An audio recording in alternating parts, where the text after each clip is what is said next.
The destiny of humanity, like all life that has ever existed on this planet, is to expand. From the first microbes in the primordial ocean to the forests that cover the continents, life has always had an intrinsic urge to reach out, to seek new horizons. But unlike other species, we are no longer bound by oceans or continents. Our limit, now, is the stars. For millions of years, we have looked up at the night sky and wondered, but now, we stand at a pivotal moment in history, a time when wondering is no longer enough. To ensure the long-term survival of consciousness, of stories, of art and science in the universe, there is an inescapable imperative. We must move out into space.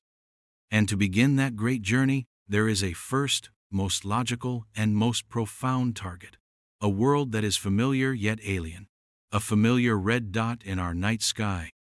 A place named for the god of war, but which could be the cradle for a new peace for humanity. That target, that imperative, must be the conquest of Mars. Welcome back to Science for Sleep. If this journey to explore the next chapter of humanity sparks your curiosity, a gentle tap of the like and subscribe buttons will help us continue these voyages together. And as always, I would love to know where you are listening from in the world. Please feel free to leave a greeting in the comments. Tonight, we will not be telling a story of science fiction. We will sketch out a real roadmap, a plan being built by the most brilliant minds on the planet. This is not a story of if we will go, but of how we will go. Mars is not just a destination, it is a test, a challenge that will shape the future of humanity in ways we are only just beginning to imagine. Let us begin that journey together.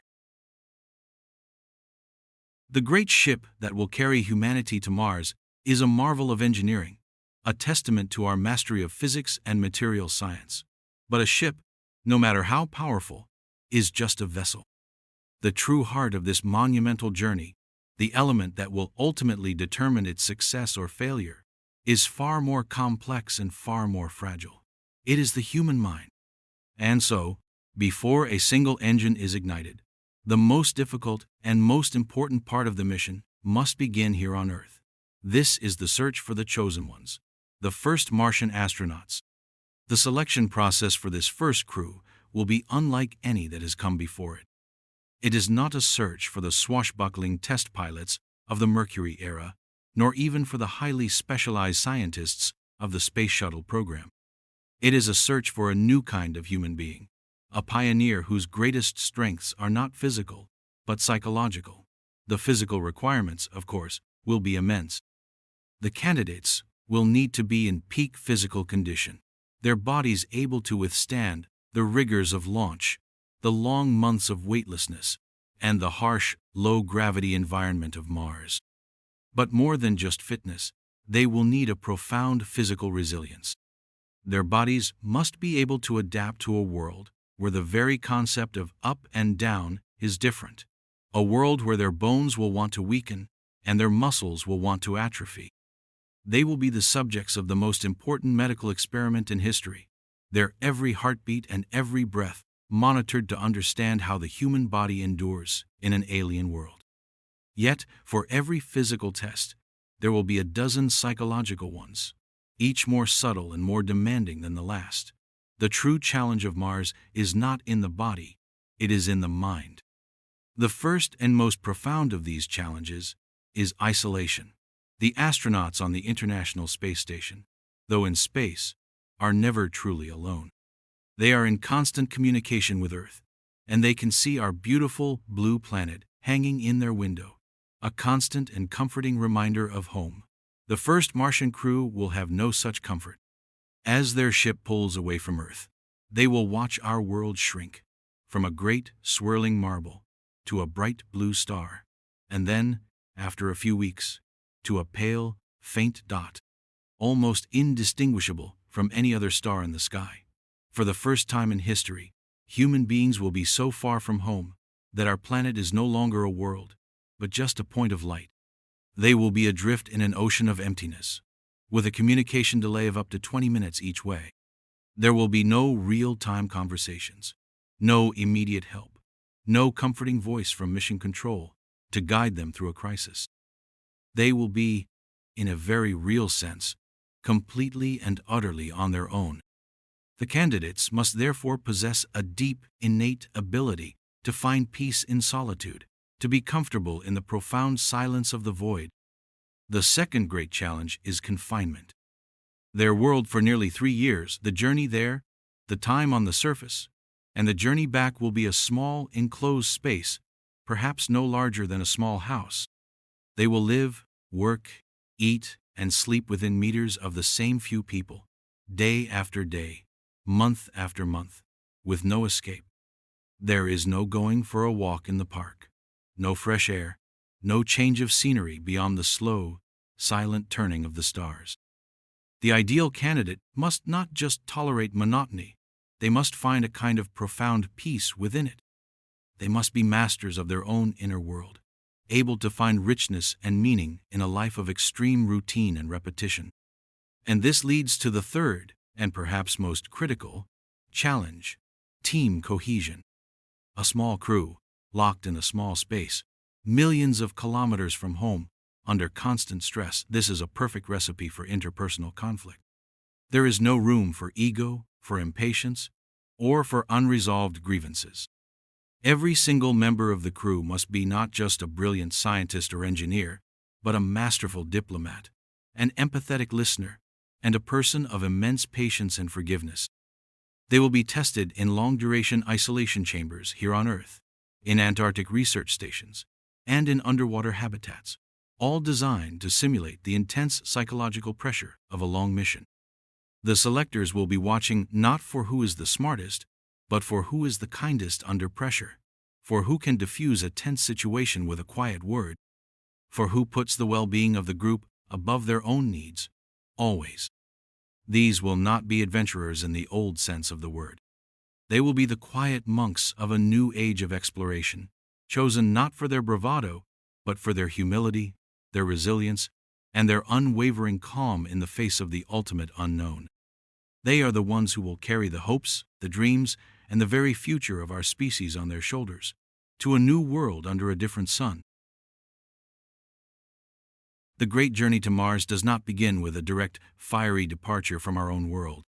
The gulf between Earth and the red planet is too vast, the challenges too great, and the technologies too unproven to make such a leap in a single bound.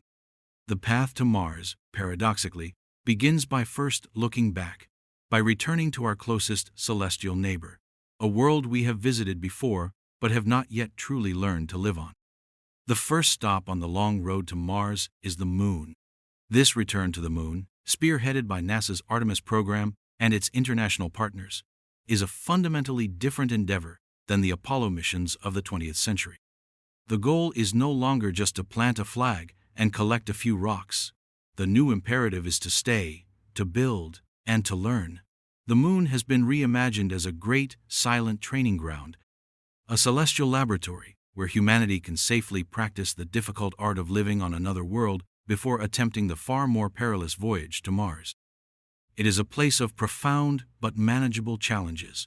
At only a 3-day journey from Earth, it is close enough that in a true emergency, a rescue mission is a possibility. The communication delay is only a few seconds, allowing for real-time collaboration between the astronauts on the surface and the mission controllers on Earth. It is the perfect place to make our first tentative mistakes, to test our systems, and to build our confidence.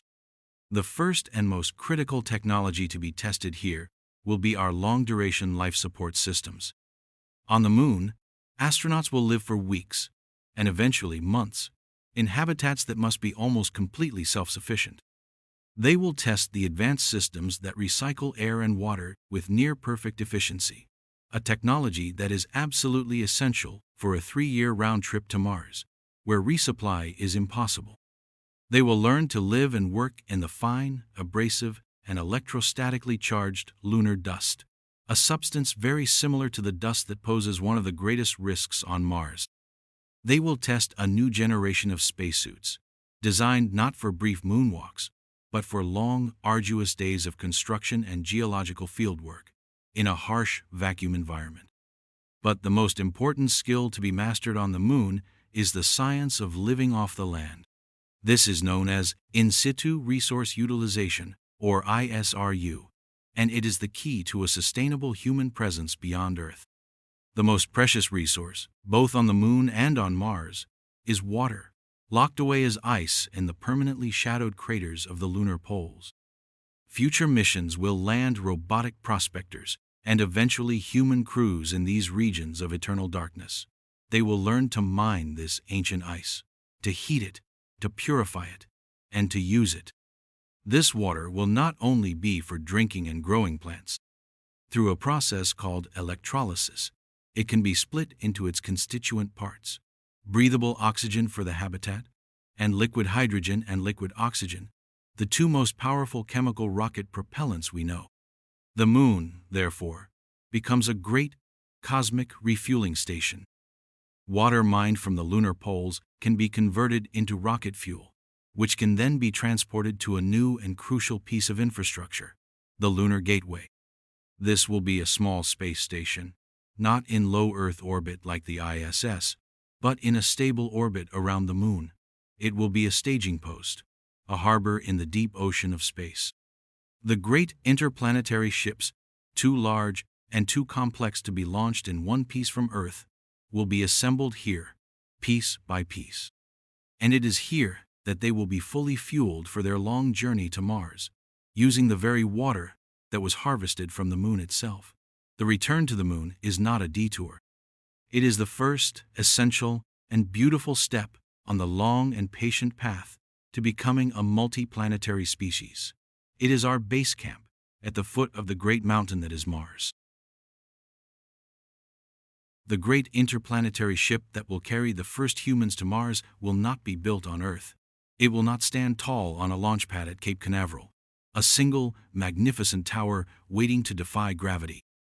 The energies required to lift such a massive, fully fueled vessel from the deep gravity well of our home world are simply too immense, the engineering too complex.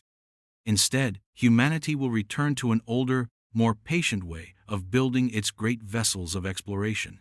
We will build our ship not on the shore, but in the harbor. And that harbor is the Lunar Gateway. The Lunar Gateway is one of the most ambitious and beautiful concepts in the next stage of human space exploration. It will be a small space station, not in low Earth orbit like the International Space Station, but in a stable, elongated orbit around the Moon. It will be a lonely outpost, a human presence in deep space, 250,000 miles from home. And its primary purpose will be to serve as a great orbital shipyard, a construction platform and a final port of call for the ships destined for Mars. The logic is one of pure efficiency and energy. Escaping Earth's gravity is the most difficult and energy-intensive part of any deep space mission. By assembling the Mars-bound ship in the high, gentle harbor of lunar orbit, we break the problem down into smaller, more manageable pieces.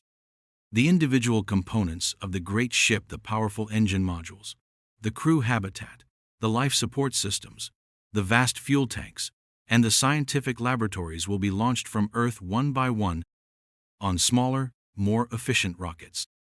Imagine a series of quiet, patient launches, each one carrying a single, precious piece of the puzzle into space. These components will journey for 3 days to the Moon, where they will rendezvous with the Gateway.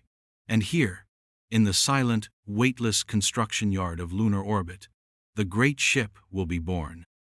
Robotic arms extending from the Gateway station will gracefully capture each new module. Astronauts, working from inside the station or performing long, silent spacewalks in the profound darkness, will guide the pieces together. It will be the most complex construction project ever undertaken by humanity, a slow and meticulous ballet of robotics and human skill, all playing out against the breathtaking backdrop of a distant, blue Earth and the silent, gray plains of the Moon. This will be a truly international effort, a testament to a new era of peaceful collaboration in space. One module might be built by NASA, another by the European Space Agency, a third by the Japanese Space Agency, JAXA. It will be a global project, a ship built not by one nation, but by a planet. And once the great vessel is fully assembled, a magnificent and silent testament to human ingenuity hanging in the void, the final and most crucial stage of preparation will begin. Tanker ships, likely automated, will journey from the water mining operations on the lunar surface, carrying the precious rocket fuel, the liquid oxygen and hydrogen that was once ancient lunar aceto, fill the great ship's tanks for its long voyage into the deep. The Gateway is not just a station. It is the high harbor from which humanity's next great age of exploration will set sail. While the great interplanetary ship is being meticulously assembled in the quiet harbor of lunar orbit, another, equally crucial phase of the mission is already underway. Long before the first human crew boards their vessel, long before they even begin their final years of training, humanity will first send its senses, its hands, and its tireless mechanical servants ahead to the Red Planet.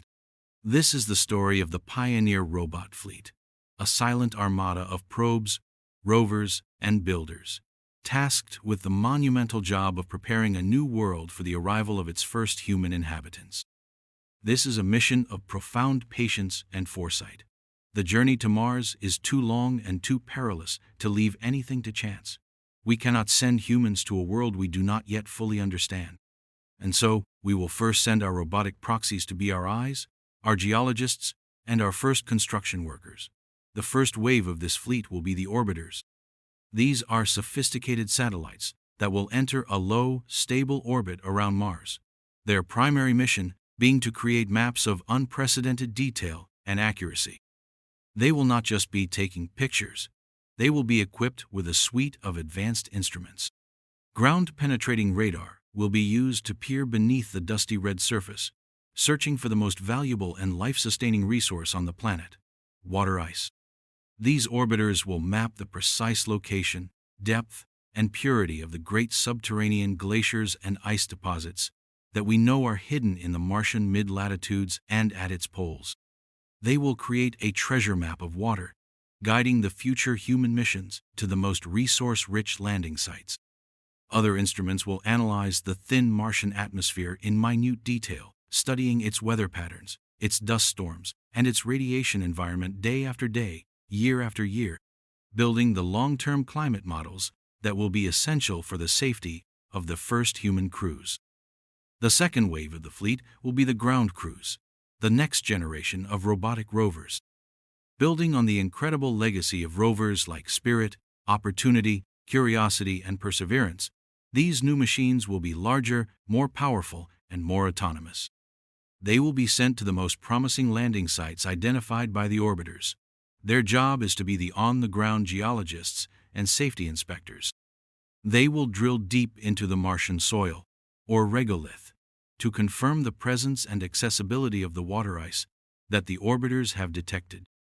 They will analyze the soil's chemical composition, searching for valuable minerals, but also for toxic compounds like perchlorates that could pose a risk to human health and agriculture. They will deploy weather stations, creating the first local weather forecasting network on another planet. And finally, the third and most ambitious wave of the fleet will be the builders. These will be heavy-duty robotic missions, carrying the first pieces of human infrastructure to the Red Planet. They might include autonomous rovers, tasked with a simple but vital job, clearing and leveling a large, flat area to serve as a safe and stable landing pad for the first crewed ship.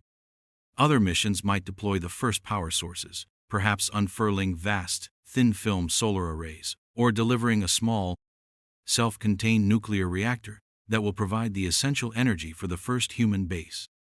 And some of the most advanced robots may even begin the first act of construction on another world, using a technology like 3D printing, taking the local Martian soil and, using a binding agent, slowly printing the foundations, the landing pads, and the radiation shields for the habitat that will one day house the first human explorers. This entire, multi-year robotic ballet will be a slow, patient, and beautiful process, a quiet and deliberate preparation. It is humanity, with all its ingenuity and foresight, sending its best tools ahead to a new world, not to conquer it, but to gently prepare it, to make it just a little bit safer, a little more understood, and a little more ready to become a second home. With the robotic pioneers already at work on the red soil of Mars, and with the great shipyard of the Lunar Gateway now complete, the final and most magnificent piece of the puzzle is ready to take center stage. This is the great ship itself, the interplanetary transport vehicle, the vessel that will finally carry a human crew across the immense and silent ocean of space that separates our world from the next. This will be a ship unlike any that has come before it, a self-contained world, a marvel of engineering, and a testament to a dream that is as old as human consciousness itself. The design of this vessel is governed by the unforgiving and beautiful laws of celestial mechanics. The journey to Mars is not a straight line. Earth and Mars are both in constant motion, two runners on a vast, circular track around the sun. To travel between them, the ship must follow a long, curving path, an elliptical trajectory that is carefully calculated to be the most efficient route possible. This is known as a Hohmann transfer orbit. It is a cosmic game of catch, where the ship must be thrown from Earth's orbit at just the right time and with just the right speed, not to where Mars is now, but to where it will be in 7 to 9 months' time. This perfect alignment, this ideal launch window, only opens up once every 26 months. Miss it, and you must wait another 2 years for the planets to align again. The ship that will make this journey, a concept like SpaceX's Starship, will be a machine of immense scale and power. But its most revolutionary feature is not its size, but its reusability. This is the key that unlocks the economics of interplanetary travel. A fully and rapidly reusable ship can make the journey not just once, but many times, acting as a reliable shuttle between worlds, dramatically lowering the cost of building a permanent human presence on Mars. Before it can begin its great voyage, it must first be fully fueled in orbit, a process that links it directly to the infrastructure we have built at the Moon. Great automated tanker ships will journey from the Gateway, carrying the liquid oxygen and hydrogen harvested from lunar ice to fill the great ship's tanks. It is a beautiful and efficient symbiosis, a new world providing the fuel to reach another. But the ship is more than just engines and fuel tanks. It is a sanctuary, a fragile bubble of life that must protect its crew from the profound hostility of deep space. Its greatest and most silent enemy is radiation. Beyond the protective cocoon of Earth's magnetic field, space is filled with a constant, invisible rain of high-energy particles, galactic cosmic rays from distant supernovae, and the occasional, violent burst of a solar flare. To protect the crew on their long journey, the ship must have a dedicated radiation shield. This might be a storm shelter, located in the heart of the vessel, a small, heavily shielded room where the crew can take refuge during a solar storm. The very water the crew needs to drink and the fuel the ship carries can themselves be used as an effective shield, their molecules excellent at absorbing these dangerous particles. And inside this shielded hull is the ship's most complex and vital system, the closed-loop life support. For 7 months, the ship must be a perfect, miniature Earth. Every breath the astronauts exhale, the carbon dioxide, must be captured and recycled back into breathable oxygen. Every drop of water they use, from drinking to hygiene, must be collected, purified, and reused with near-perfect efficiency. This is a delicate, biological and chemical ballet, a system of filters, catalysts, and algae that must function flawlessly, day after day, to keep the tiny, internal atmosphere of the ship stable and alive. It is the ultimate test of our ability to recreate the life-giving cycles of our own planet in a small, metal world, adrift in the great and silent dark. The great ship has left the quiet harbor of lunar orbit. The final engine burn is complete, a silent, powerful push that has set the vessel on its long, curving path to Mars. The initial, breathtaking spectacle of acceleration gives way to a new and profound reality, the coasting phase. For the next 7 to 9 months, the ship is a silent traveler, a tiny, self-contained world gliding through the immense emptiness of interplanetary space. The crew has left the last outpost of humanity behind, and their new home is this small metal sanctuary. And it is here, in the perfect quiet of the void, that the first and most relentless battle of the mission begins. It is not a battle against an external threat, but against their own bodies, a quiet, internal war against the profound and insidious effects of living without gravity. On Earth, our bodies are in a constant, lifelong conversation with gravity. Every step we take, every time we stand up, every breath we draw, is an act of resistance against its gentle but unyielding pull. Our muscles, our bones, our very circulatory system are all perfectly adapted to this constant 1G force. But in the weightless environment of deep space, that conversation ends. Gravity falls silent, and the body, no longer having to fight against it, begins to change in ways that are both subtle and profound. The first and most immediate effect is on the muscles. The great, powerful muscles of the legs and the core, which are designed to support our weight and keep us upright, are suddenly unemployed. With no gravity to push against, they begin to atrophy. The body, in its ruthless efficiency, follows a simple rule: use it or lose it. And in space, it begins to lose it with alarming speed. Astronauts can lose up to 20% of their muscle mass on long-duration missions if they do not take extreme countermeasures. The same is true for the skeleton. Our bones are not static, inert structures. They are living, dynamic tissue, constantly remodeling themselves in response to the stresses placed upon them. The force of walking, running, and simply standing up sends signals to the bone cells to maintain their density and strength. In weightlessness, those signals disappear. The bones, sensing they are no longer needed for support, begin to shed calcium and lose density at a rate of about 1 to 2% per month.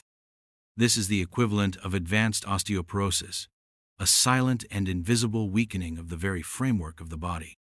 To fight this relentless physical decay, the life of a Mars astronaut is one of profound discipline. The daily routine is not just a matter of work schedules, it is a medical necessity. Every single day, without fail, each crew member must spend at least 2 hours engaged in a rigorous and demanding exercise regimen. This is not a gentle workout. It is an intense, full-body effort, designed to trick their bodies into thinking they are still on Earth. They will use advanced treadmills, where they are strapped in with a harness system that pulls them down onto the running surface, simulating their body weight. They will use complex resistive exercise devices, machines that use vacuum cylinders or powerful springs, to allow them to perform squats, deadlifts, and other weight-bearing exercises. And they will use stationary bicycles to maintain their cardiovascular health. This daily, 2-hour battle against their own biology is non-negotiable. It is the price they must pay to arrive at Mars with bodies that are still strong enough to walk on its surface. The daily 2-hour battle against the decay of muscle and bone is a tangible physical struggle, a fight that can be won with discipline and exertion. But as the great ship glides silently through the interplanetary void, another, far more subtle, and perhaps more dangerous challenge unfolds. This is the journey through the vast, empty landscape of the human mind. The physical challenges of the voyage are predictable and can be trained for. The psychological challenges, however, are a new and profound frontier, a quiet and internal war fought against the immense pressures of isolation, confinement, and the sheer crushing scale of the cosmos. The first and most profound of these pressures begins with a simple, visual change. In the first days of the journey, the Earth is a magnificent and familiar presence in the ship's viewport, a great swirling marble of blue, white, and green, a constant reminder of home. But as the ship travels further, day by day, that beautiful world begins to shrink. It recedes, from a planet to a bright blue star, and then, after a few weeks, to a pale, faint dot, almost indistinguishable from any other star in the sky. This is the Earthrise moment in reverse. It is a visual severing of the umbilical cord that has connected every human being to our home world for our entire history. Astronauts in Earth orbit often speak of the overview effect, a cognitive shift in awareness, a feeling of profound connection to humanity and the planet when seeing it from above. The first Mars crew will experience something different, something more isolating. They will be the first humans to see our world not as a world at all, but as a distant, lonely point of light. This can trigger a deep, primal sense of separation, a feeling of being adrift in an ocean of emptiness so vast that the entire history of human civilization is contained in a single, fragile pixel. To endure this, the astronauts must possess a deep and unshakable internal fortitude, a psychological anchor that is not dependent on the sight of home. This profound isolation is amplified by the tyranny of the speed of light. As the ship travels further from Earth, the communication delay grows longer and longer, eventually reaching up to 20 minutes each way. This is not a crackle on the line. It is a fundamental gap in conversation. There can be no real-time help from mission control. A question asked will not receive an answer for 40 minutes. In a crisis, the crew is completely and utterly on their own. They are a self-contained and self-reliant world, a tiny island of humanity, in the great, silent dark. And on this tiny island, the world itself never changes. The second great psychological challenge is confinement and monotony. For 7 to 9 months, the crew will live in a small, enclosed space. They will see the same walls, the same corridors, the same equipment, and the same few faces every single day. The human brain is a novelty-seeking machine. It thrives on new stimuli, new experiences, new landscapes. But on the long journey to Mars, there is no new scenery beyond the slow, almost imperceptible shifting of the distant stars.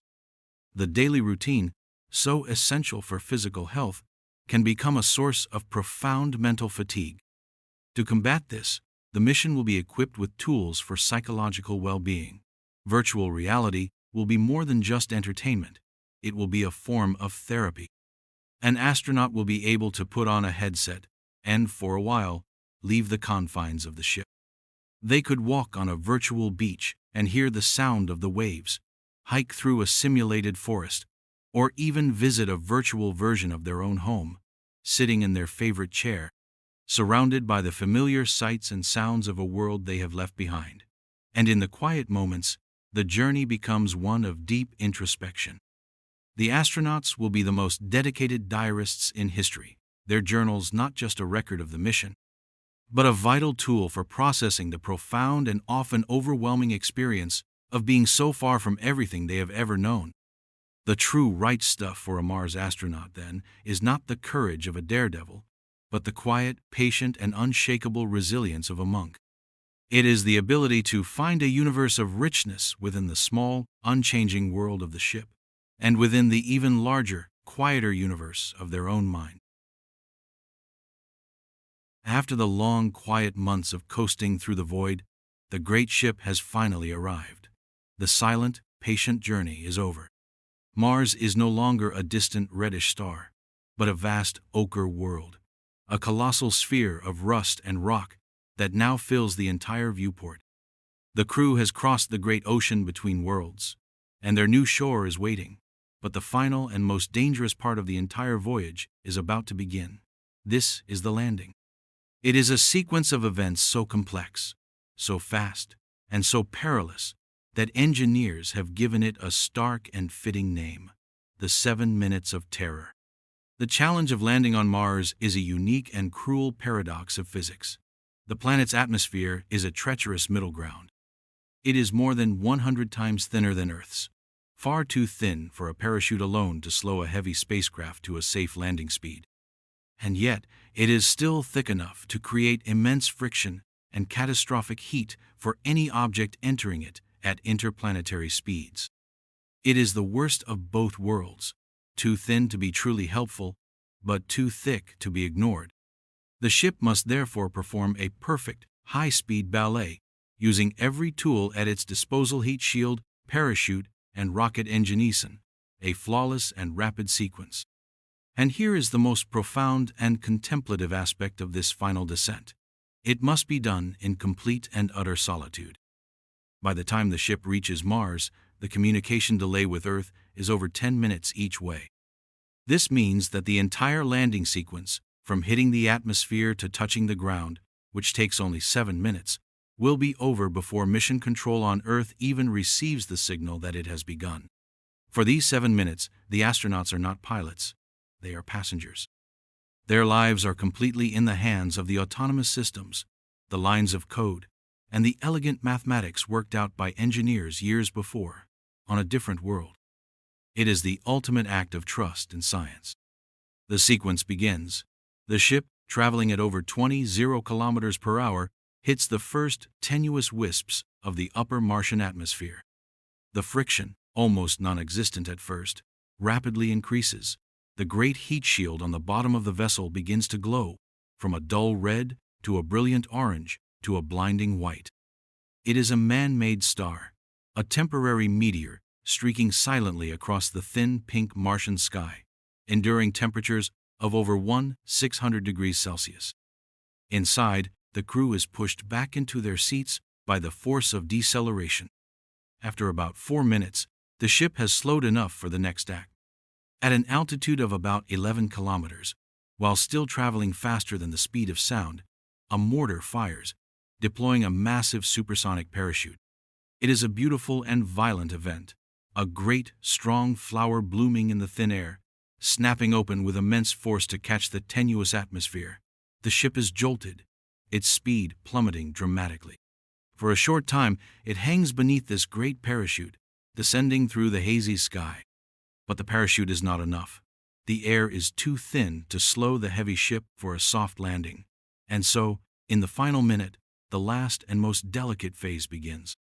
The heat shield is jettisoned, exposing the ship's landing legs and radar systems. The parachute is cut away, and for a brief, terrifying moment, the ship is in a pure freefall. Then, with perfect timing, its powerful landing engines ignite, a controlled and precise blast of fire that arrests its fall. Guided by its onboard computers, which are using radar to map the ground below and select the safest, flattest landing spot within the pre-selected zone, the great ship becomes a gentle, hovering platform. It descends slowly, kicking up clouds of ancient red dust, until finally, with a gentle and almost imperceptible bump, its landing legs touch the ground. The engines fall silent, and in the sudden, profound quiet that follows, a single message is sent back across the solar system. A message that will not reach the anxious ears of mission control for many minutes yet. The message is simple. We are here. The 7 minutes of terror are over. The long journey is complete, and the age of humanity on Mars has begun. For days, perhaps a week, after the profound quiet of the landing, the crew remains inside their metal sanctuary.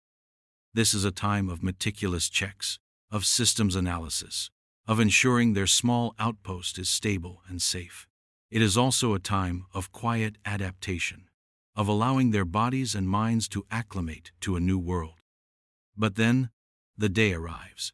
All systems are green. The air inside the habitat is stable. The weather outside is calm. It is time.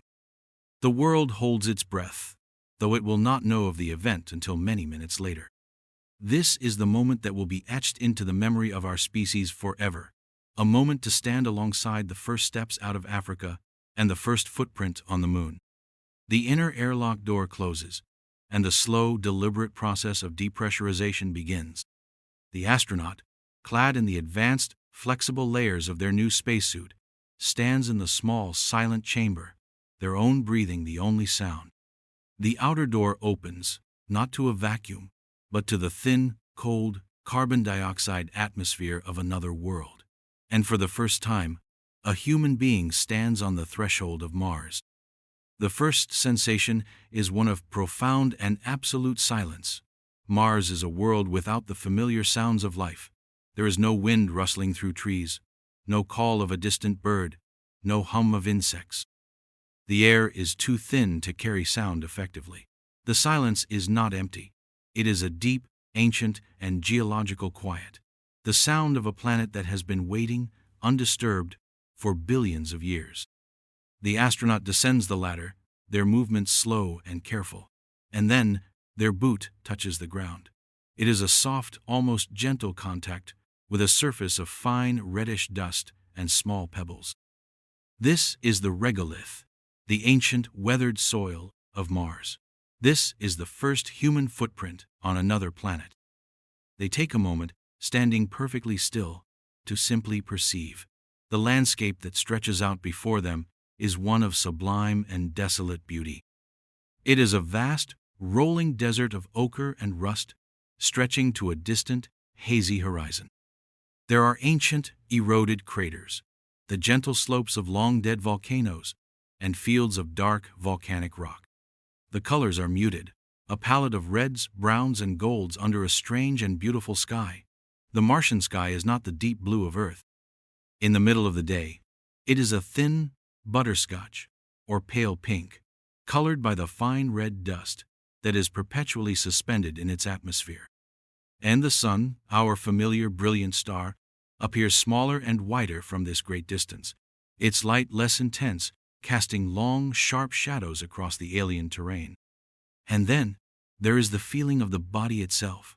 The astronaut takes a first, tentative step, and in that step, they experience the strange and wonderful freedom of a low-gravity world. With a gravitational pull only 38% that of Earth's, every movement feels different. A simple walk becomes a gentle, bounding lope. Lifting a heavy piece of equipment requires a fraction of the effort. It is a world where the body feels light, untethered, almost dreamlike. This is not just a scientific exploration. It is a moment of profound philosophical significance. The astronaut is not a visitor, like those who went to the moon. They are a resident, the first member of a new branch of the human family. This is not a journey of flags and footprints. It is the beginning of a settlement, the first, quiet, and momentous step in the long story of humanity becoming a multi-planetary species. And as they look back at their own single footprint in the ancient red dust, they are not just looking at a mark on the ground. They are looking at the beginning of a new history, a new calendar, a new definition of what it means to be human, written for the first time not on the soil of Earth, but on the quiet, waiting soil of Mars. The first, historic footprints are now imprinted in the fine red dust, a permanent and beautiful symbol of humanity's arrival.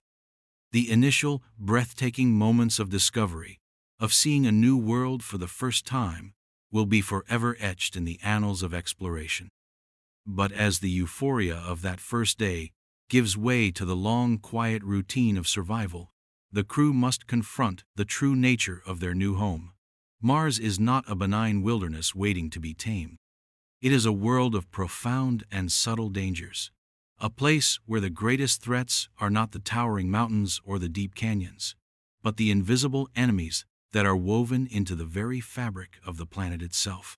The first of these silent adversaries is the ground beneath their feet. The Martian soil, or regolith, is not like the soft, organic earth of our home world. It is a fine talc-like powder, the product of billions of years of meteorite impacts and the slow, mechanical weathering of volcanic rock. Under a microscope, these dust particles are not rounded and smooth. They are sharp, jagged, and abrasive, like microscopic shards of glass.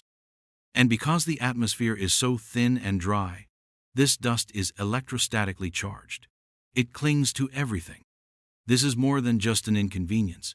It is a relentless mechanical threat. This fine, abrasive dust can work its way into every seal, every joint, and every mechanism of the astronauts' spacesuits and equipment. It can wear down the fabric of the suits, compromise the seals on helmets and airlocks, and clog the delicate moving parts of rovers and scientific instruments. The daily act of returning to the habitat becomes a meticulous and vital procedure of cleaning and decontamination, a constant battle to keep the hostile, outside world from invading the fragile, clean world inside. And if this dust were to get inside the habitat in significant quantities, it would become a serious respiratory hazard, its sharp, silicate particles a potential long-term threat to the astronauts' lungs.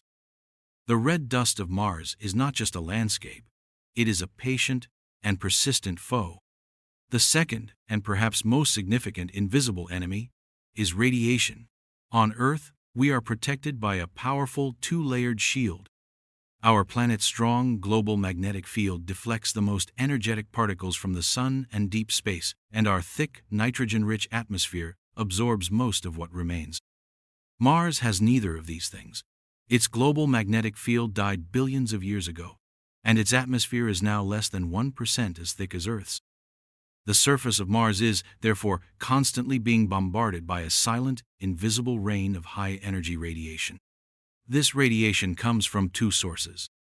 The first is a constant, low-level drizzle of galactic cosmic rays, or GCRs, high-energy particles that have been accelerated to near the speed of light by distant supernova explosions. The second is the occasional, violent, and unpredictable burst of a solar flare, which can send a wave of solar energetic particles, or SEPs, washing over the planet with little warning. For the astronauts, this means that every moment spent outside the habitat is a moment of accumulating a radiation dose far, far higher than anything experienced on Earth. The long-term health risks are significant, including an increased lifetime risk of cancer and potential damage to the central nervous system. This is why the first Martian homes will not be beautiful, domed structures with great windows looking out at the landscape.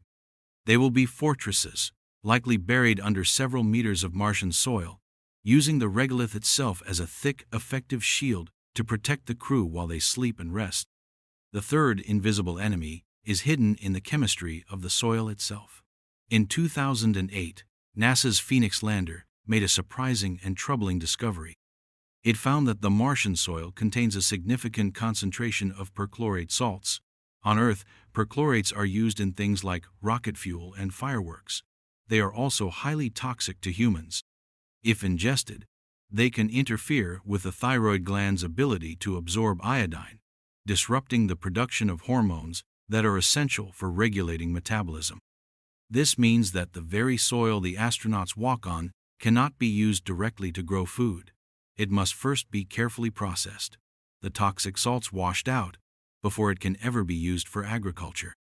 The first Martian Garden will not be a simple plot of land, but a complex and carefully controlled chemical laboratory. These are the true challenges of Mars.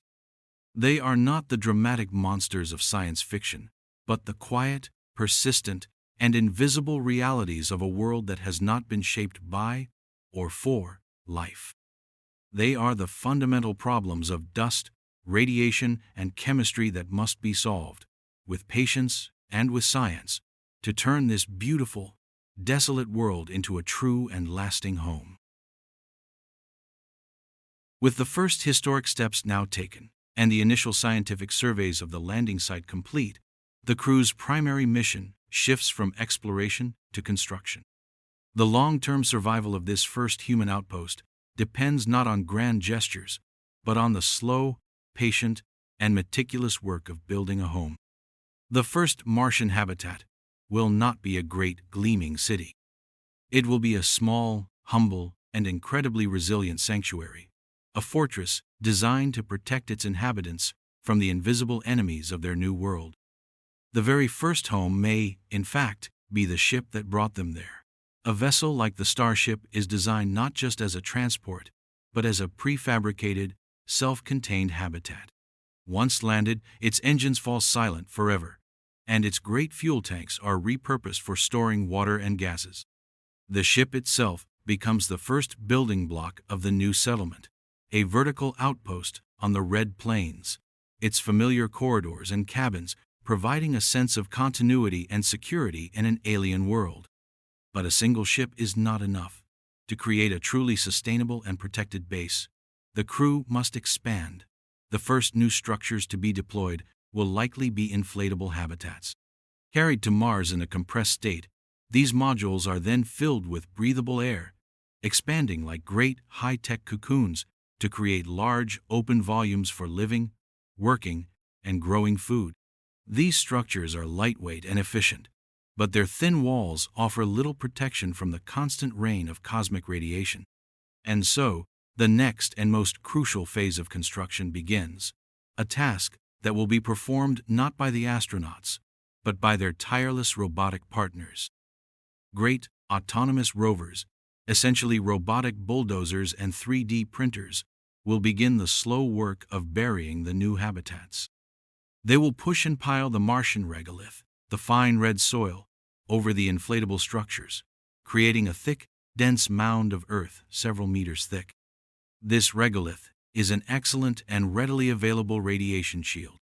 The first Martian homes will not be towers reaching for the sky, but quiet, protected burrows, nestled safely beneath the surface of the planet, mimicking the ancient survival strategy of the earliest life on Earth. With the shelter now secure, the next priority is power. The first outpost will be a city of silence, powered not by the roar of engines, but by the gentle, constant light of a distant sun. Vast, feather-light solar arrays, thin and flexible like great black sails, will be unfurled across the landscape. During the day, they will drink in the faint sunlight, charging great batteries that will keep the habitat warm and lit through the long, cold Martian night. For missions that require more power, or for bases established in the darker polar regions, a small, next-generation nuclear reactor, a kilopower-style fission system, might be deployed, a tiny, artificial star providing a steady and reliable source of heat and electricity for decades. With shelter and power now established, the first true outpost of humanity on another world is born. It is a small island of warmth, light, and breathable air in a vast, cold, and silent desert.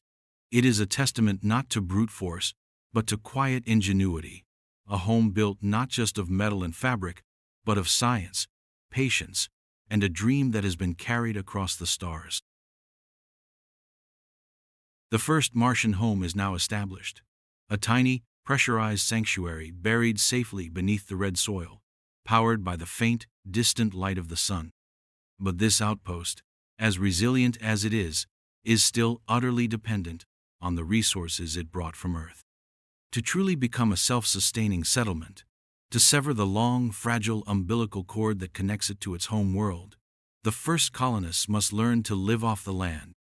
And on the dry, frozen desert of Mars, there is only one resource that truly matters, one substance that is the key to all future survival and expansion.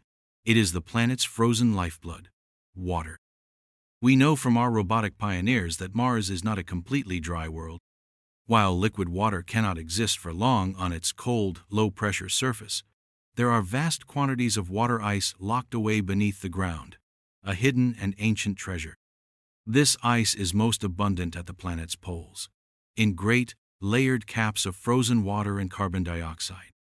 But it also exists in a more accessible form, buried just beneath the surface in the mid-latitudes, often in the shadowed floors of ancient impact craters, where it has been preserved from sublimation for billions of years. It is to these hidden reservoirs that the colony will turn its attention. The work of harvesting this water will not be done by astronauts with shovels. It will be a slow, patient, and highly automated process, performed by a new generation of robotic miners. Imagine a fleet of these machines, perhaps solar-powered, trundling silently across the Martian landscape to a pre-selected ice deposit. Their first task is to remove the overburden, the layer of dry, dusty regolith that covers the ice. Like great, robotic badgers, they will scrape and excavate the soil, exposing the bright, white, and ancient ice sheet below. Once the ice is exposed, the extraction begins. One of the most efficient proposed methods is a system called the Mars Water In Situ Resource Utilization Experiment, or MOXIE's cousin, M-Wave. This would involve a rover that could beam microwave energy down into the ice sheet. This focused energy would heat the ice from within, causing it to sublimate directly into water vapor.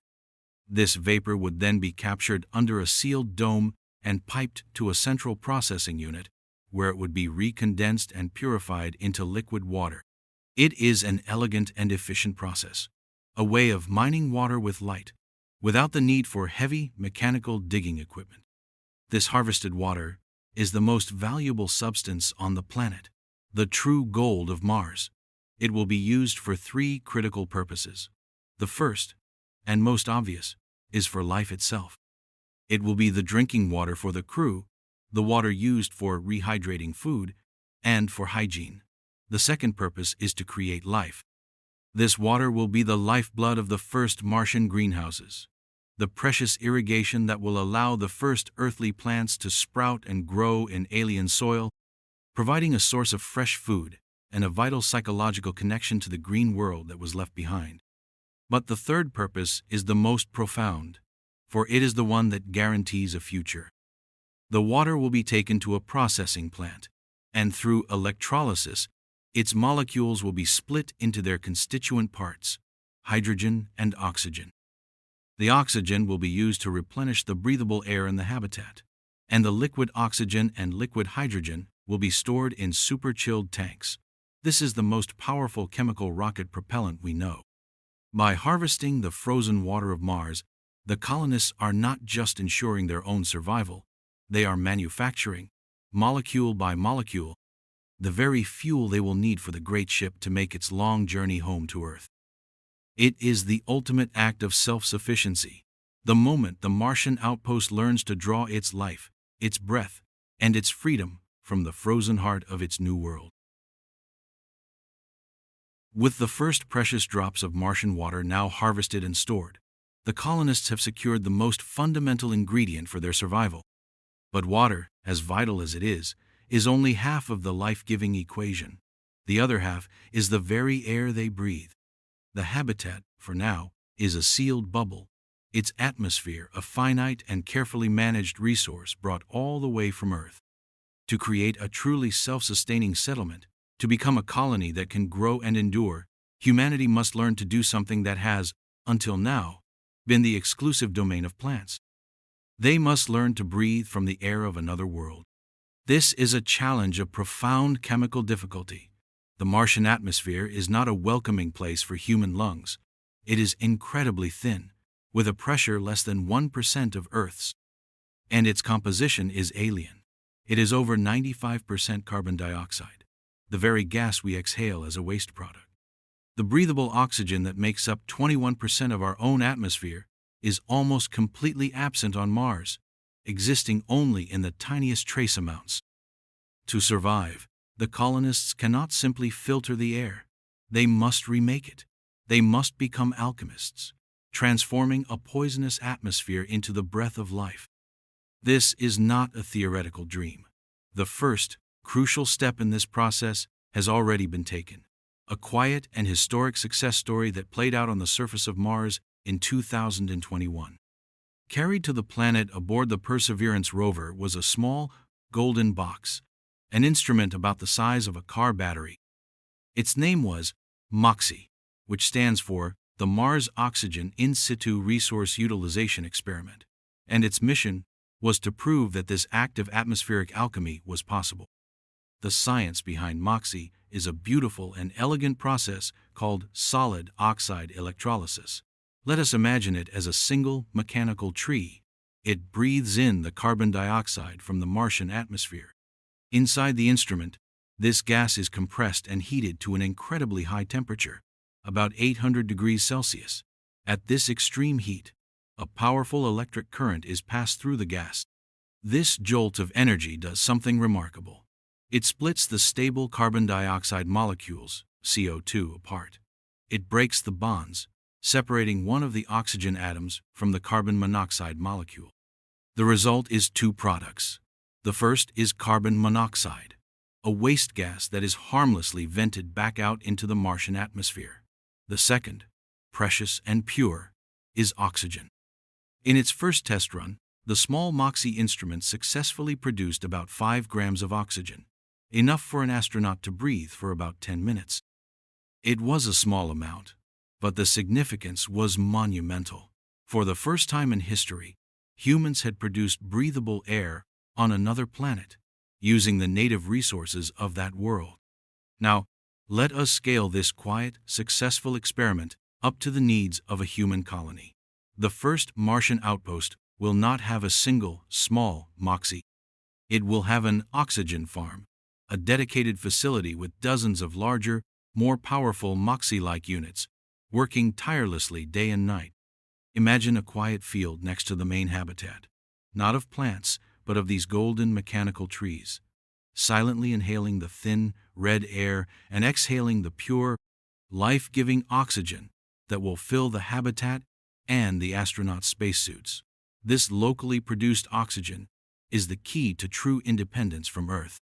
It is the breath of Mars, a gift drawn from a hostile sky, a testament to our ability to adapt and to create a small, breathable bubble of home in the great silent desert.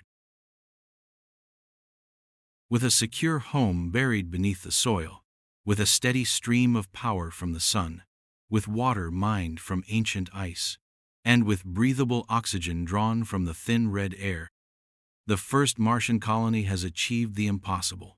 It has created a small, sustainable bubble of human existence on another world.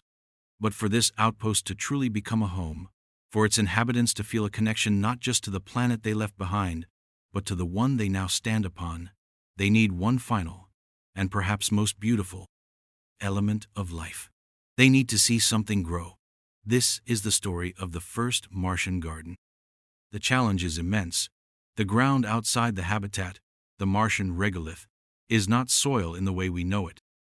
It is a sterile, lifeless dust, devoid of the organic matter and microbial life that makes the Earth of our home world so fertile. Worse, as our robotic landers discovered, it is laced with toxic perchlorate salts, a chemical that is harmful to human health and hostile to most plant life. The first Martian farmers cannot simply till the land and plant seeds. They must create a garden from scratch, a self-contained ecosystem, a tiny green Earth, imported and nurtured in an alien world. The first garden will be housed within one of the inflatable habitat modules, a great pressurized dome with a translucent ceiling that allows the faint Martian sunlight to filter through. Inside, the air is warm, humid, and rich with the familiar earthy smell of growing things, a stark and beautiful contrast to the cold, sterile desert outside. Here, there are no fields of soil. Instead, the first Martian crops will be grown using the most advanced and efficient agricultural techniques known to science: hydroponics and aeroponics. In the hydroponics section, rows of leafy greens, like lettuce and spinach, will grow with their roots suspended not in soil, but in long trays of nutrient-rich water. A complex system of pumps and sensors will circulate this water, providing the roots with the perfect, computer-controlled mixture of minerals, oxygen, and hydration. There are no weeds, no pests, and no soil-borne diseases. It is a pure and perfectly optimized form of farming. In the aeroponics section, other plants, perhaps tomatoes or strawberries, will grow with their roots hanging in the open air, inside enclosed chambers. Every few minutes, a fine, nutrient-rich mist will be sprayed directly onto the roots, providing them with everything they need to grow, while using a fraction of the water required by traditional agriculture. This is farming as a delicate, technological art form, a system of life sustained by a quiet symphony of pumps, lights, and computers. The importance of this garden extends far beyond nutrition. It is a profound psychological anchor for the isolated crew. The simple, daily act of tending to the plants, of watching a seed sprout, of seeing the first green leaves unfurl in the red Martian light, is a powerful and essential connection to the life of their homeworld. In a sterile environment of metal and plastic, the garden is a living, breathing oasis, a reminder of the beauty and resilience of biology. And then, there is the harvest. Imagine the moment, after months of eating freeze-dried, pre-packaged meals, that the first Martian astronaut plucks a ripe red strawberry from the vine. The smell, the texture, the burst of fresh, sweet flavor, it is more than just food. It is a taste of home, a sensory memory of Earth, a profound and emotional experience. It is the first fruit of a new world, a testament to the incredible human drive to not just survive in a new place, but to make it beautiful, to make it feel like home, one green leaf at a time. The Martian garden is not just a source of food, it is a source of hope, a living symbol that even in the most barren of deserts, life, with a little help from science, can find a way to grow. The first Martian garden is a triumph, a small green miracle that provides not just fresh food, but a vital psychological anchor to a world of life. With the fundamental needs of survival now met to breathe, water to drink, and food to eat, the small human outpost can now lift its gaze from the immediate present and begin to dream of a more permanent future. The initial phase of survival is over. The age of construction is about to begin. The inflatable habitats and the repurposed lander, while safe and functional, are temporary shelters. They are the tents of the first explorers. To build a true, lasting settlement, a town, a city, the colonists need to build with the very substance of the planet itself. They need to learn to be Martian masons, to build with the red rock and dust that surrounds them. This will not be a work of human hands. The heavy lifting, the great work of building the first permanent infrastructure on another world, will be done by a new generation of pioneers, the Iron Giants. These are the autonomous construction robots, the tireless, silent builders that will shape the new world. Imagine a fleet of these machines, large and powerful, emerging from their cargo landers.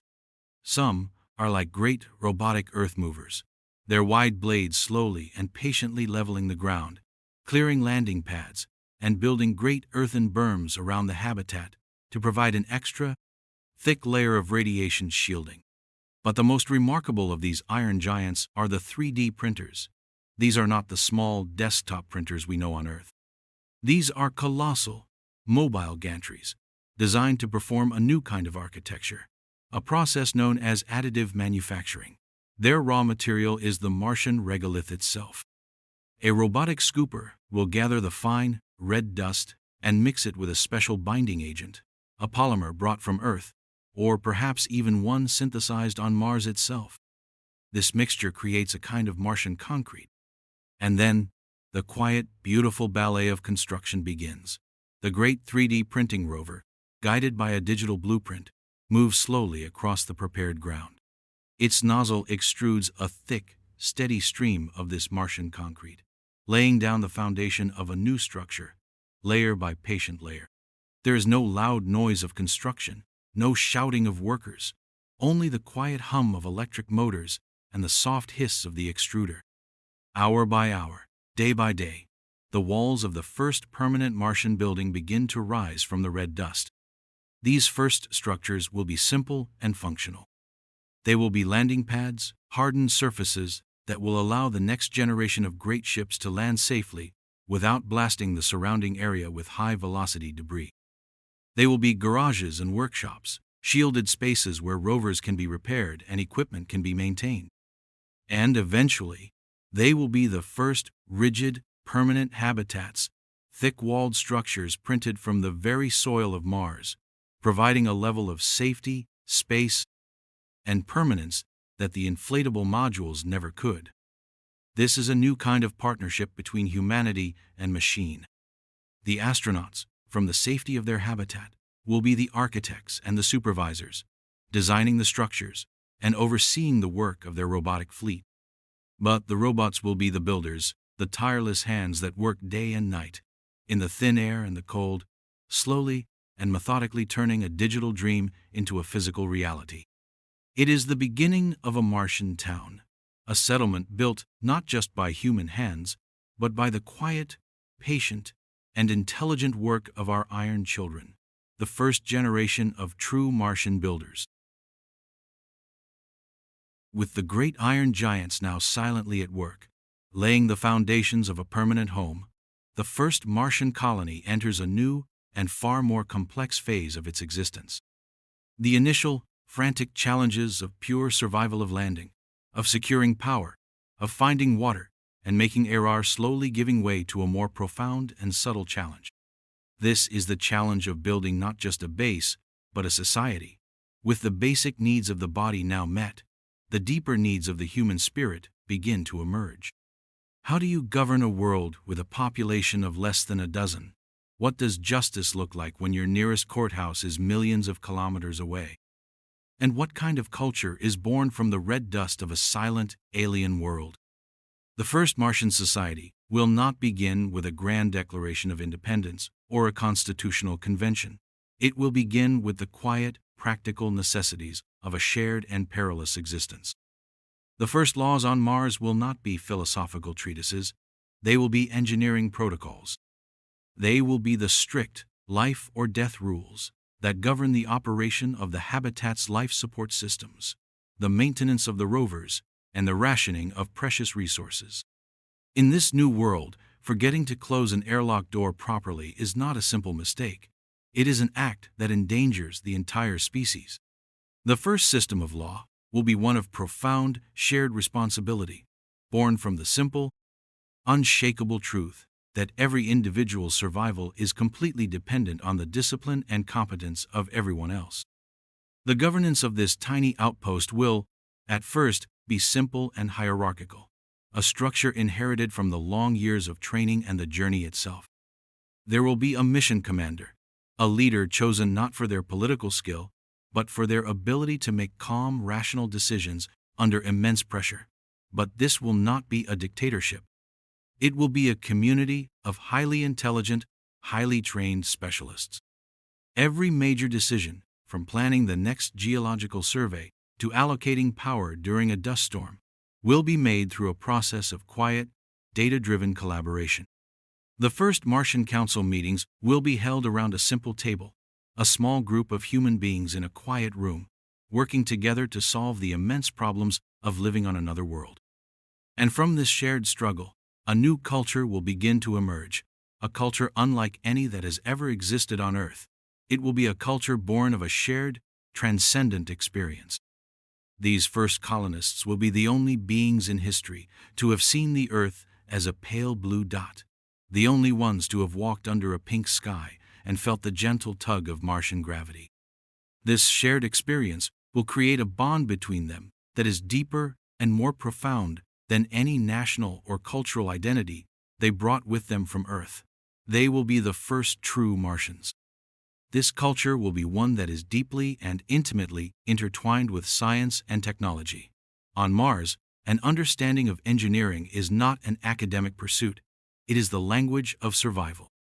The colonists will know the quiet hum of the oxygen generator, the specific rhythm of the water recycler, the precise output of the solar arrays, not as abstract data, but as the very heartbeat of their world. Their art may be inspired by the fractal patterns of frost forming on a viewport, or the strange, beautiful mathematics of an optimal orbital transfer. Their philosophy will be one of profound pragmatism, but also of immense, cosmic perspective. And they will have a unique and complex relationship with their old home.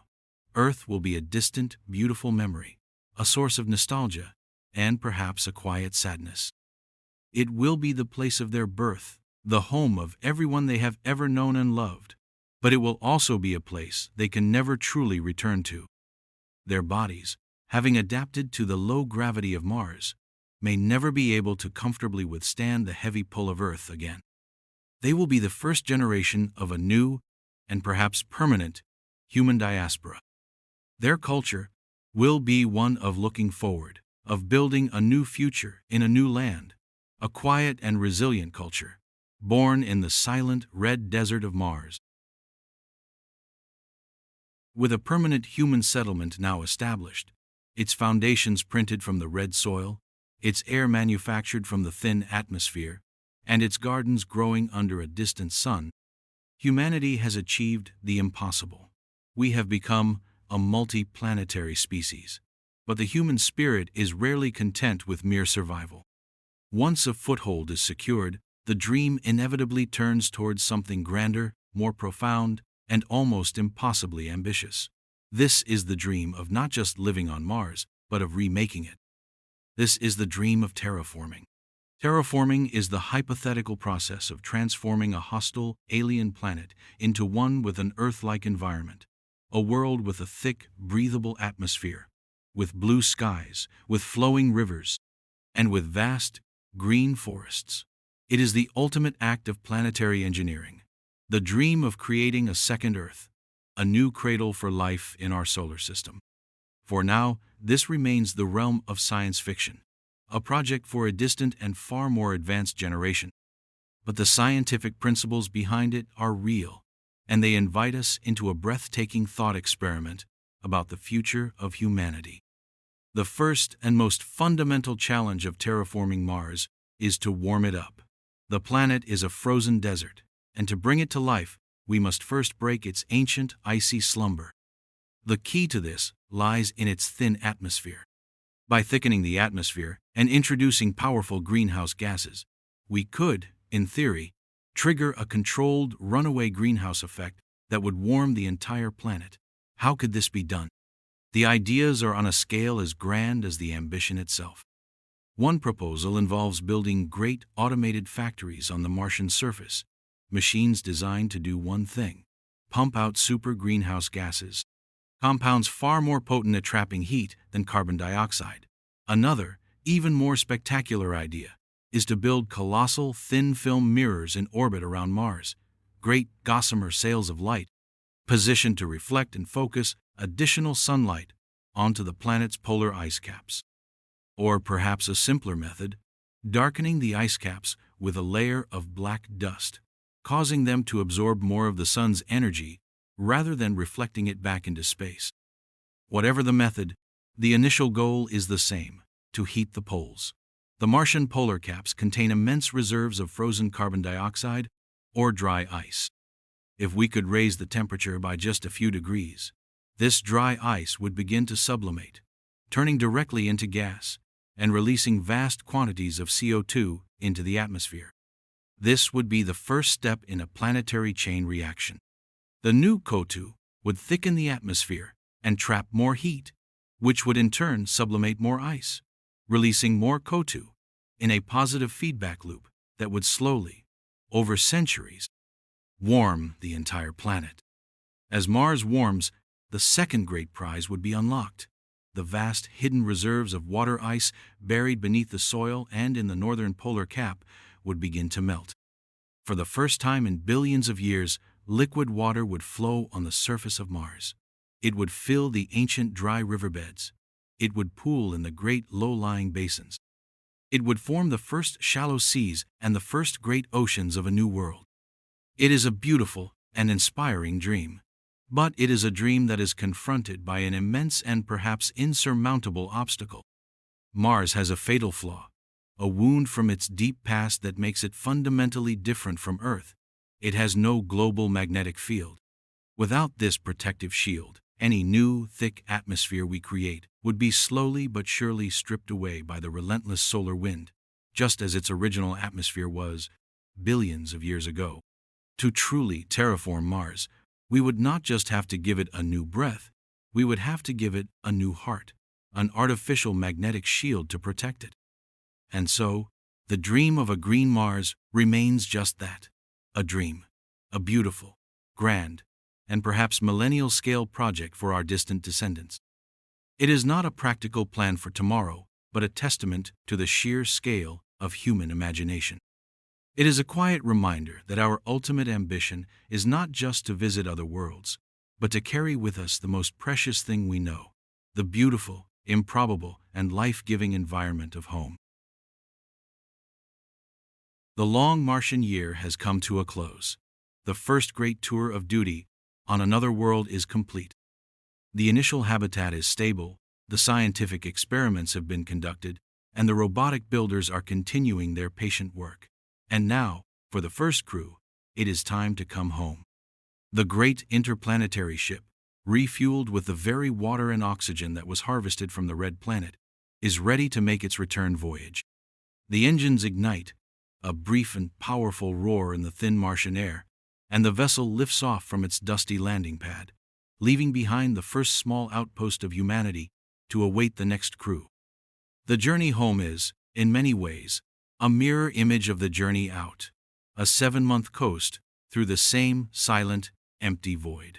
The daily routines of exercise and maintenance are the same, but the psychological landscape of the crew is profoundly and irrevocably different. On the voyage to Mars, they were explorers, pioneers venturing into the great unknown, their minds filled with the anticipation and anxiety of what lay ahead. Now, on the journey back, They are veterans. They are changed beings. They are the first generation of a new kind of human, the ones who have lived and worked on two worlds. Their perspective has been fundamentally altered. They have walked under a pink sky and looked up at a sun that was a smaller, more distant star. They have felt the gentle, dreamlike pull of a weaker gravity. They have lived in a world of profound and ancient silence, and from that world they have looked back at their own.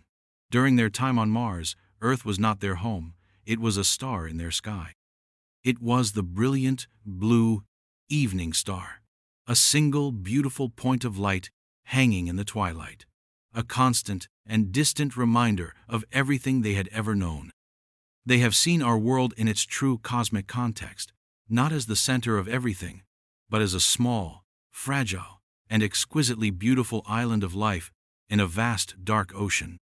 And now, on their long journey home, they watch as that single point of light slowly grows. Week by week, it transforms. It is no longer just a star. It becomes a tiny, brilliant blue disk. And then, a crescent. And finally, after months of travel, it resolves into the familiar, magnificent, swirling marble of their home.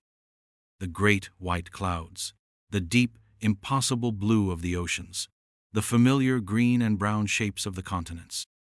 It is a sight of such profound and overwhelming beauty that it is almost painful to behold.